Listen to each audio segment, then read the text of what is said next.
So a comrade jumped into my inbox and is asking whether or not I believe that China is socialist or capitalist. They feel that China is capitalist, and I feel that China is socialist. And a lot of what they're bringing up and the points that they're mentioning are based on China's economy. And for example, the fact that China has in most recent years the private sector has accounted for about 60% of their GDP. This is one example that was brought up. And that's true, although it has went down most recently. I think it's at like 53%. And China, according to the president, does have plans, or according to their plans, to bring that number down. We'll see how that goes. Only time can tell, right?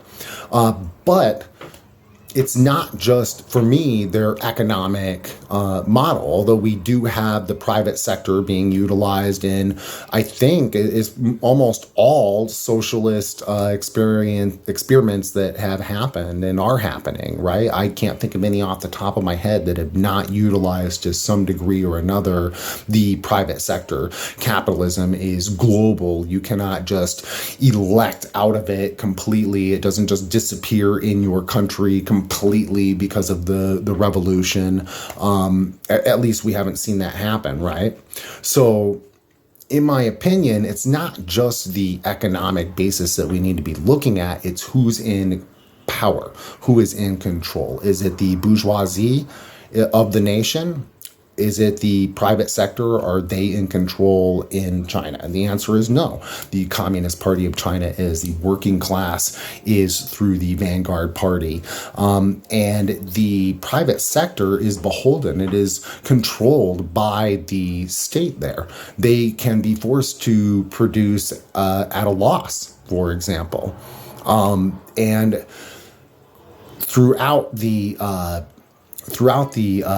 country, the list of China's richest people, that is known throughout the population as the pig list. Might not want to be on that one, right? So my point there is that the reason is because they're held accountable. The private sector there are held accountable for their crimes against the working class, their crimes against the environment. Okay, here in this country, they're not. They walk away scot-free after, devastating pollution on, in a local area.